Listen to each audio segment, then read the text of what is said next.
A história do homem de Gadara é, sem dúvida, uma das mais conhecidas da Bíblia. Mas será que a gente conhece a história toda? Um livro de José Márcio Lacerda, chamado Jesus e o Homem de Gadara, vem para dizer que tem muito mais acontecendo ali, por trás do que a gente lê. Então, vamos mergulhar nessa análise para descobrir que batalha oculta é essa que o livro revela. Pois é, a cena do homem possuído em Gadara é uma das mais fortes dos evangelhos, não tem como negar. Mas o livro parte de uma pergunta bem provocadora. O que essa história famosa revela de verdade? O que está por trás da cena dramática? É isso que a gente vai investigar. Ok, então vamos à premissa central do livro. A ideia básica é a seguinte: o mundo que a gente vê, que a gente toca, ele não é a história completa. Segundo a obra, tem algo muito, mas muito maior acontecendo nos bastidores da nossa realidade do dia a dia. E o ponto de partida é justamente esse, o nosso mundo. O mundo físico, palpável, sabe? Aquilo que a gente conhece bem, o nosso chão, a nossa rotina. É daqui que a análise toda começa. Só que, de acordo com o livro, essa realidade que a gente conhece tão bem, ela na verdade esconde outra coisa. É como se fosse uma cortina para uma realidade diferente. Uma camada que a gente não consegue ver. E aqui a gente chega num ponto-chave da coisa toda. O livro afirma que existe uma realidade espiritual onde ocorre uma verdadeira batalha. E olha, a ênfase aqui é na palavra verdadeira. Não é uma metáfora, não é uma forma de dizer. A proposta é que existe um conflito real acontecendo num plano que, bom, a gente simplesmente não enxerga. E essa batalha não é algo aleatório, uma coisa bagunçada. Muito pelo contrário. A análise do livro mostra que ela é travada por forças invisíveis, que atuam como um sistema super organizado e com uma intenção bem maléfica. Para dar nome a essas forças, o livro usa um termo bem direto: agentes do mal. E quem são eles?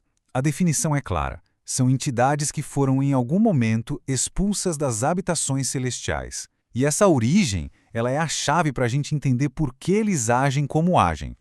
Beleza, se existe todo um sistema organizado agindo, a pergunta óbvia é: por quê? O que motiva esses agentes? Qual é o objetivo final de tudo isso? E a resposta, segundo a obra, é fascinante. A motivação vem do que eles sabem. Esses agentes do mal, eles têm um conhecimento muito específico que guia toda a estratégia deles.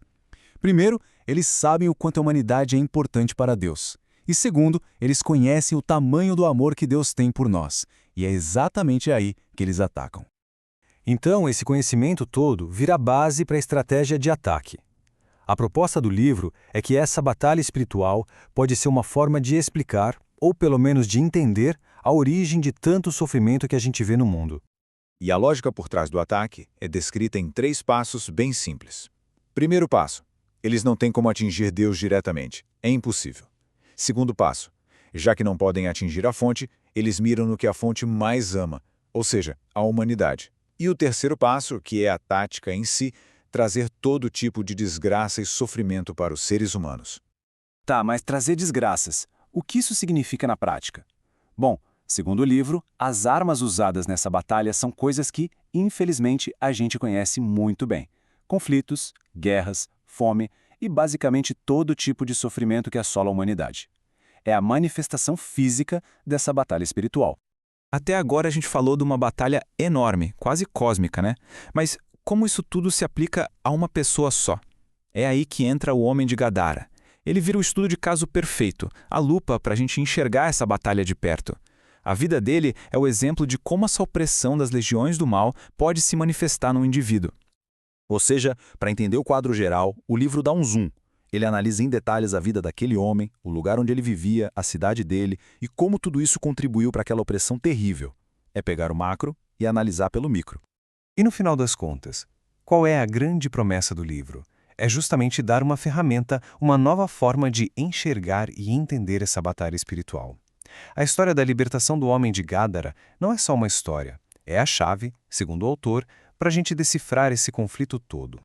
E só para registrar, para quem ficou curioso e quer ir atrás da fonte, a análise de hoje foi toda baseada no livro Jesus e o Homem de Gadará. O autor é o José Márcio Lacerda, foi publicado pela editora Wiclap ali em 2020 e tem 208 páginas. E para fechar, fica a reflexão que o livro propõe, né? Olhando por essa lente, por essa perspectiva, que batalhas invisíveis podem estar agora mesmo moldando o mundo em que a gente vive.